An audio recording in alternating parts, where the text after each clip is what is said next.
une seule fois.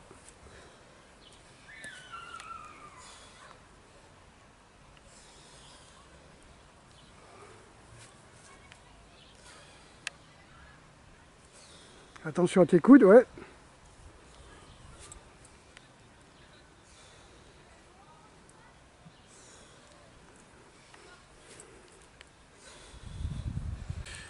Bonsoir à toutes, bonsoir à tous. Bonjour à toutes, bonjour à tous. Donc là, c'est quatrième jour, dernier jour de stage. On va manger japonais.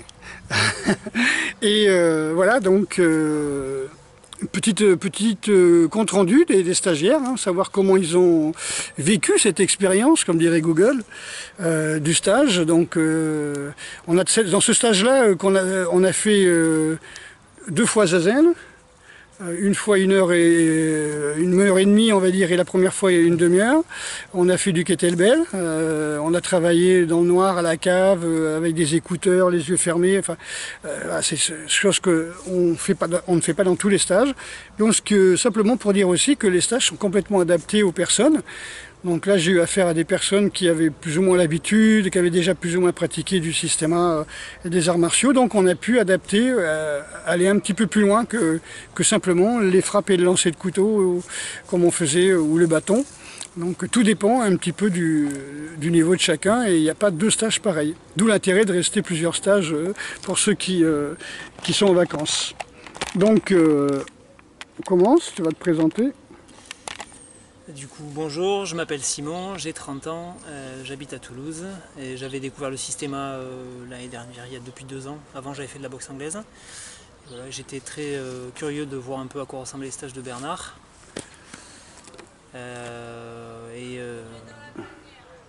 Et je suis très content de ce stage. Il y a beaucoup de choses, beaucoup de pistes, de choses à travailler. C'est ça que j'aime bien, c'est qu'on a vu beaucoup de choses et qui m'ont donné envie de creuser. Le kettlebell,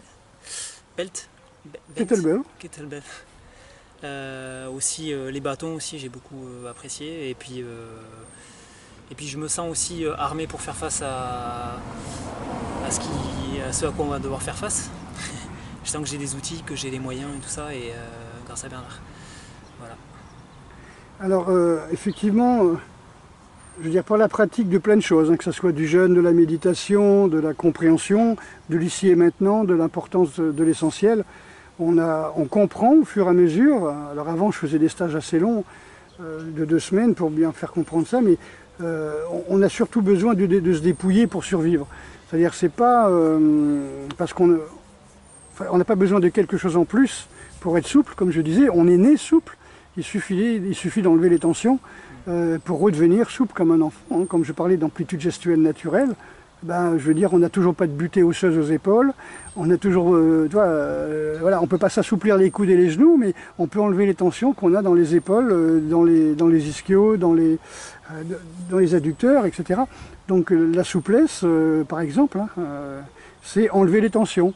La sensation de liberté, c'est être dans le lâcher-prise et enlever, je sais pas moi, la jalousie, le désir d'avoir toujours plus, l'attachement, toutes ces choses-là. Une fois qu'on est sorti de là, ben on est libre. C'est bien beau de ramer, mais il y a un moment, faut lâcher les amarres, quoi. Je veux dire, si tu rames comme un fou. Ok, je suis costaud. Il y a un très joli conte d'ailleurs là-dessus. Hein, c'est un riche marchand qui a un immense chariot comme ça, avec des gardes du corps devant. Alors on est dans la Chine ancienne, hein. Donc il a un chariot de nourriture entier, il a des chevaux en réserve, comme ça il a des pièces d'or et tout ça. Et puis il cherche par exemple la route de Wu, tu vois. Et donc il veut aller à Wu, quoi. Il part de Chou, il veut aller à Wu. Donc il s'arrête, il demande à un paysan, c'est encore loin, oui, Wu. Alors il dit non, Wu c'est par là-bas, c'est de l'autre côté. Oui, mais ça fait rien, j'ai des chevaux de réserve, j'ai beaucoup d'argent, j'ai des gardes du corps, voilà, j'ai la santé, il n'y a pas de problème. Il dit oui, mais si vous continuez à aller par là, vous n'irez pas à Wu. Wu, c'est dans la direction opposée.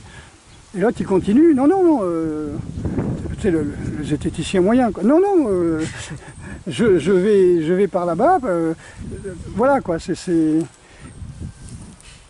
comprends le principe. C'est un petit peu comme les Belges qui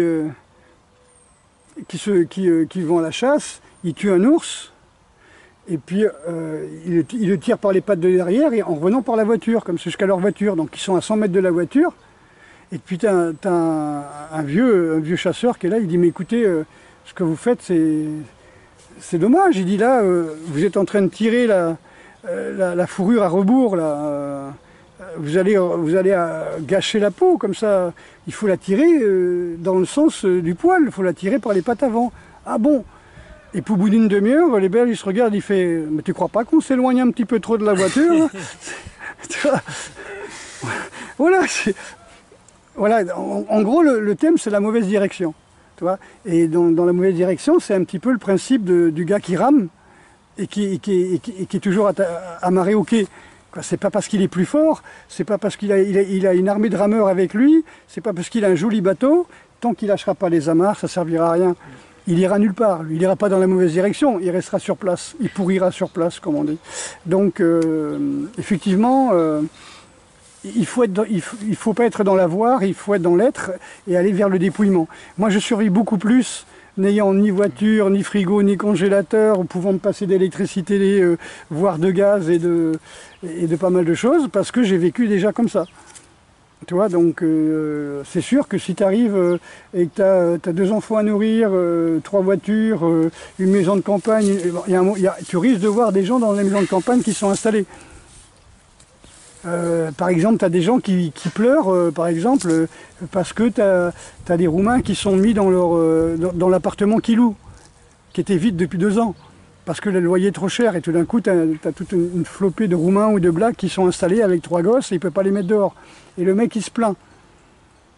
Alors, généralement, les mecs, ceux que j'ai vus, c'était plutôt des militaires, tu vois, qui avaient du blé, qui continuent à toucher du pognon comme ça, qui avaient fait un peu d'extérieur, donc ils ont double paye, puis ceci, etc. Ils sont à la retraite à 45 ans ou 50 ans, parce que tu sais que les annuités, ça compte double quand tu es à l'étranger, chaque fois que tu prends l'avion, ça compte double aussi, pareil quand tu sautes en parachute, enfin bref. Et donc, le mec, je vais pas le plaindre, il vit dans une maison, mais il a un appartement qu'il veut louer, ou etc. Bon, forcément, comme je dis, la nature a horreur du vide, et un jour ou l'autre, tu as des migrants, ils viennent, ils se foutent dedans. Et la loi fait que ils ont le droit d'y être. Et comment tu fais pour les enlever, tu n'as pas le droit, etc. Et moi, je vais pas me plaindre, parce qu'il a un truc en plus qu'il n'a pas besoin et qui ne se sert pas. Donc, à quoi ça lui sert d'avoir beaucoup plus d'argent par rapport à ce qu'il a besoin?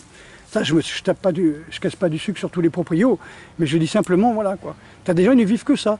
Je vous expliquais déjà dans une vidéo que tu as des gars, à 25 ans ou 22 ans, leurs parents leur ont laissé 3-4 appartements. Parce que le grand-père avait bâti, eux ils sont arrivés, ils ont modernisé les appartements, ils ont bossé un petit peu à la mairie ou au PTT, tu vois, c'est-à-dire ils sont restés dans le village en tant que fonctionnaires, ils sont à la retraite à 60 ans et leur fils, il n'a jamais travaillé du tout, et lui il aura des appartements, il va vivre avec les loyers, etc., etc. Et on se retrouve avec des générations de gens comme ça, comme on dit que le grand-père fait la misère du petit-fils. Le grand-père va travailler, les enfants, eux, ils vont hériter, le petit-fils, il n'a jamais bossé de sa vie, c'est parce que c'est que la valeur de l'argent, et il va tout ruiner, il va tout dilapider. Et on dit que, voilà, c'est un proverbe chinois qui dit que les grands-parents font le... Tu vois. Beaucoup disent, moi je laisse rien à mes enfants, je laisse rien à mes petits-enfants, parce que sans ça, je ne leur donnerai pas le goût du travail. C'est comme ça, c'est une façon de faire. Je ne dis pas que c'est ce qu'il faut faire, mais ce que tu dis me rappelle un petit peu tout ça, Simon.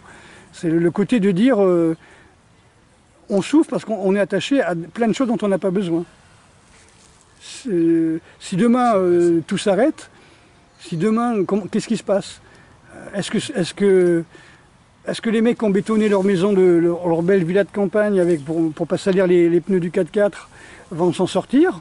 Ou c'est le mec qui est dans les cités et qui a mis plein de trucs sur les balcons pour faire de la bouffe, tu vois, qui fait de la salade ou du soja ou des haricots, moi j'ai plein de melons qui poussent moi dans mes bacs, tu vois, c'est sorti en très peu de temps. Voilà, c'est un petit détail. Mais voilà, donc, avoir beaucoup d'argent, si les banques se cassent la gueule, ça ne servira à rien. Avoir beaucoup de liquide, si personne ne veut du liquide, qu'ils n'en ont rien à foutre, qu'est-ce qui va se passer? Est-ce que tu vas acheter une douzaine d'œufs de ton voisin qui a des poules avec un lingot d'or? Ou des écus qui coûtent 10 000 €? Non.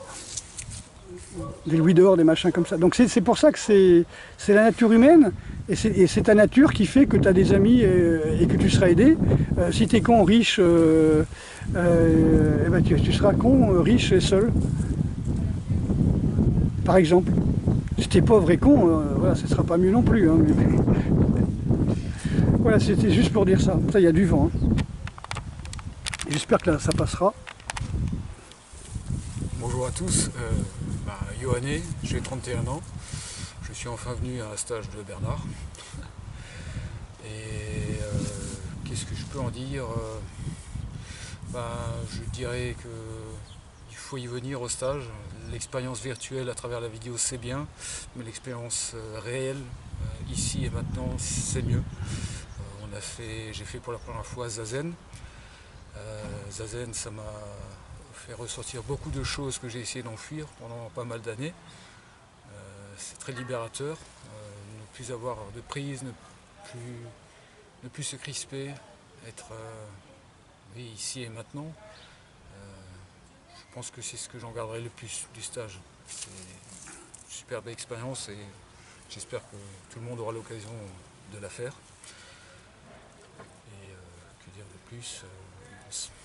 Donc Yohanné, c'est quelqu'un qui était très présent sur les forums, hein, et enfin les forums pendant les lives et tout ça. Puis je lui disais à chaque fois, mais viens.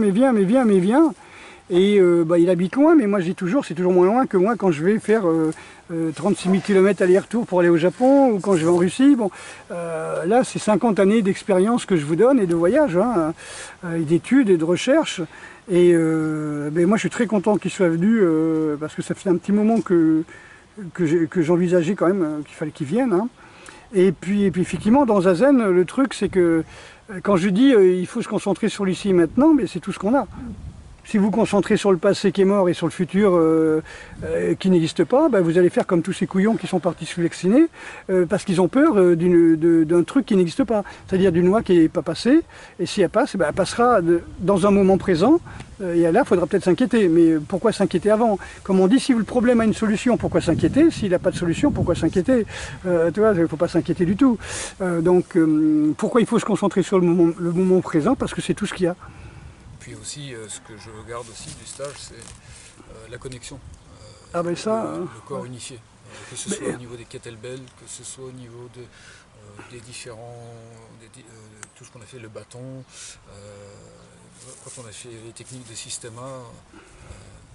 Mais c'est important que tu soulignes ça, parce que comme je reviens toujours aux Zazen, hein, quand tu soulèves la kettlebell et que tu as 24 kg au-dessus de la tête, tu es forcément obligé d'être dans le moment présent. Tu vois, c'est quand tu manies le bâton, que ça va dans tous les sens, y compris le gars qui est à côté, à droite et à gauche, manie le bâton, il faut être un peu vigilant. Donc on est aussi beaucoup dans le moment présent. Et ça, c'est très important pour moi. Par exemple, pour les enfants, je leur disais pas, vous allez faire Zazen. Hein, comme dit Deshimaru, les enfants et les fous ne peuvent pas faire Zazen. Donc les enfants, c'est parce qu'ils sont tout le temps, tu vois, quelque part dans leur imaginaire. Mais comment arriver à les faire se concentrer? Puisque, à cause des jeux vidéo, comme disait une professeure, et la télé, hein, une professeure des collèges, elle dit, pas des collèges, des petites écoles, elle disait, avant, un enfant, on nous disait, il tient la route pendant 20 minutes, après c'est terminé, quoi. Vous ne pouvez pas avoir son attention. Il dit, maintenant, c'est 3 à 5 minutes. Donc, comment faire pour qu'ils soient concentrés? Eh bien, moi, je faisais faire des parcours avec des équilibres, tu sais, avec des rampées, etc. Donc, le gamin, comme il a un obstacle, et il sait que c'est important, il est concentré toujours sur le moment présent, et effectivement, il retrouve ses 20 minutes de concentration naturelle. Après, c'est plus dur parce qu'il se fatigue aussi, mais au moins pendant 20 minutes, par le jeu, c'est-à-dire le fait de faire semblant, il est quand même dans l'ici et maintenant, dans la réalité. Tout en faisant un jeu, c'est-à-dire quelque chose qui est faux, on va dire, il est obligé de faire attention pour ne pas tomber, quoi. Donc on va capter sa vigilance, on va entre guillemets l'obliger à être vigilant, par des jeux, des petits jeux à risque, hein, pas des jeux virils comme les Russes le font, mais des jeux à risque, d'ailleurs monter sur un banc, ramper sous le banc, monter sur une chaise, pour ceux qui n'ont pas de matériel de Plint, hein, mais voilà, des petits labyrinthes, des trampolines, des choses comme ça. On oblige l'enfant à se concentrer et après il est plus concentré en classe et tout ça. Donc le moment présent, voilà, c'est ça, c'est la seule chose qui existe et qui est important. Je veux dire, attention, s'il y a une bombe atomique qui tombe au Guatemala ou en Corée, c'est important aussi. Mais pour moi, ici et maintenant, ça ne va pas me toucher tout de suite, quoi. Ça me touchera par les nuages radioactifs, par les médias, etc., qui vont essayer de trouver comment s'emparer du sujet pour plein de choses, quoi, tu vois. Et là, il y a les gens qui vont réagir de manière négative, tout de suite très émotionnelle.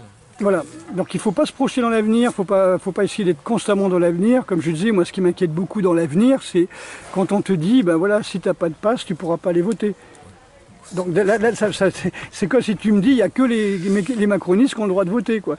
C'est pas plus bête que ça, quoi. Et c'est vrai que si j'étais un dictateur, c'est ce que je ferais, moi. Je dirais tout de suite aux gens, ok, vous pouvez aller voter, mais que si vous êtes d'accord avec moi, hein, que si vous avez la carte du parti. Ben là, c'est pareil. Avoir la carte du parti ou le pass, pour moi, c'est pratiquement pareil. Sauf ceux qui se disent, ah ben oui, mais moi, j'ai été obligé.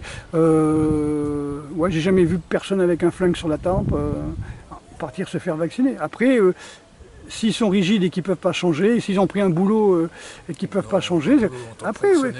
Mais on est des nomades, on est des gens qui devront s'adapter, on est des gens qui devront changer constamment.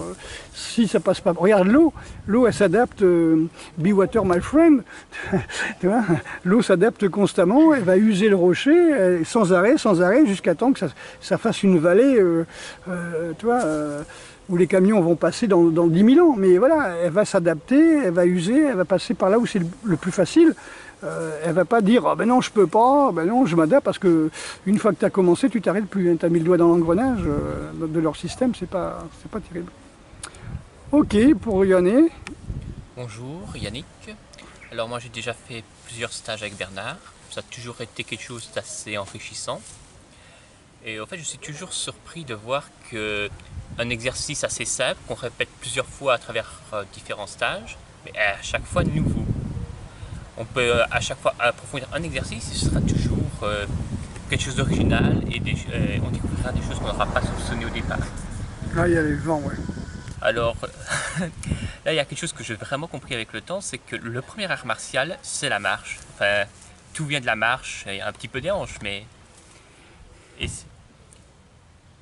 oui, c'est ça aussi, ça va, il suffit de marcher et puis les mains vont suivre. La marche, respiration, la structure, la détente, la relaxation. Et tous les profs d'arts martiaux, enfin je parle des des grands maîtres, ils te diront toujours c'est la marche. Si vous ne faites pas la marche, vous n'avez rien compris. Vous voulez vous renforcer, marchez.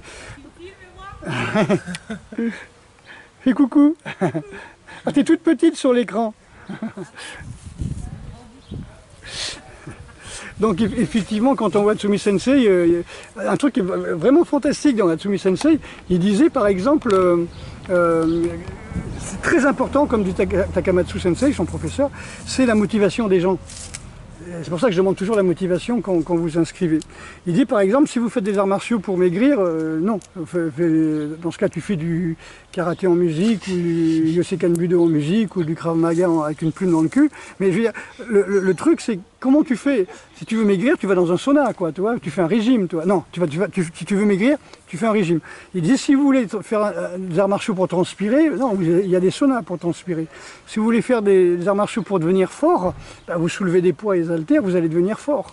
Tu vois, si tu as peur de mourir, etc., bah, tu prends un pare-balles et puis tu te promènes avec des pistolets, quoi. Je veux dire, au moins tu es sûr. Non, l'art martial, c'est autre chose. C'est déjà accepter le moment présent, accepter ton corps, accepter ton être, accepter ton karma, accepter la vie telle qu'elle est ici et maintenant. Tu ne peux pas faire l'art martial sans être ici et maintenant. C'est pour ça que dans le Kyudo, on fait zazen, dans le Kendo, on fait zazen, parce qu'ils ont des armes. Après que le mec en judo, en karaté, il ne veut pas faire zazen, c'est son problème, ils ne vont pas mourir. Ça se saurait s'il mourait. Donc s'il ne meurt pas, ben voilà, quoi. C'est pas un art martial. L'art martial, c'est fait pour sauver sa vie quand on est en danger de mort, ou tuer quelqu'un sur un champ de bataille pour le faire qu'il s'arrête de nuire. Il n'y a que dans le système où on dit, ben voilà, on ne va pas tuer le bonhomme, on va juste comment on peut dire, extrapoler, non, non, transmuter sa haine, c'est lui qui a un problème, c'est pas nous. Donc le mec qui me saute dessus, je vais pas lui casser les deux bras parce que je sais faire. C'est, tu vois, comme Claudia, comme la Schaeffer d'ailleurs. D'accord. Donc le mec qui me saute dessus, je vais pas lui arracher les yeux, quoi. C'est dommage, quoi. Même Takamatsu, il disait que quelqu'un lui avait sauté dessus comme ça, et à un moment, il a dit, je sais pas, il se souvient plus vraiment les techniques qu'il a fait, mais quand il est revenu, si tu veux, à l'état normal de vigilance, il dit, il voyait un mec qui était par terre, un qui partait en courant et un qui se tenait le visage, et dans ses mains, bah, il s'était aperçu qu'il avait quelque chose de gluant, et c'était ses yeux du bonhomme. Donc il a remis ses yeux, il s'est excusé. Donc voilà, donc Ça va. voilà, le truc c'est que l'art martial, c'est ce qui te remet en symbiose avec toi-même, ta partie animale, la partie animale, c'est celle qui veut survivre, l'âme elle est immortelle, comme je dis, tu sautes du balcon, si tu veux survivre, tu vas survivre, tu tombes par terre dans l'escalier, si tu veux mourir, tu meurs. Hein. Voilà, donc après c'est ton destin aussi, mais dans le sens où quelqu'un qui veut survivre, il survivra. S'il laisse sa partie animale faire, oui. S'il s'accroche à la vie en tant qu'ego, non. Mais il faut laisser l'animal faire. Si tu mets la main sur une plaque, ta main elle se retourne, elle repart tout seul. Parce qu'il fait chaud. C'est comment on peut dire, la plaque brûlante, la plaque de gaz, hop, tout de suite tu l'enlèves. Tu réfléchis pas. Tu ne fais pas une thèse de zététique avant de savoir si les molécules vont chauffer la peau, parce qu'en fin de compte, il faut tenir compte du poids de la main sur la plaque à induction. Non, tu ne cherches pas à te prendre la tête avec des théories vaseuses. Tout de suite, tu vas enlever la main. Ça, c'est l'animal qui veut survivre. Comme disait Hatsumi, l'être humain, il veut mourir en entier. C'est-à-dire, si tu lui prends un doigt et que tu commences à tordre, il va suivre. Il ne va pas dire, c'est bon, je sacrifie le doigt.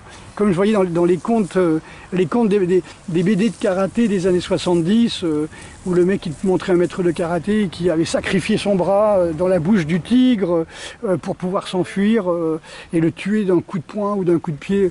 Là, on est dans le plein délire, là, toi. Mais bon, tous les dirigeants des fédérations, ils ont été nourris avec ça. Hein. Et le pire, c'est qu'ils l'enseignent ça. Ouais, et on est d'accord. Bon, on va aller manger, japonais. Ok, et puis, oui, puis c'est surtout qu'il y a du vent. Hein.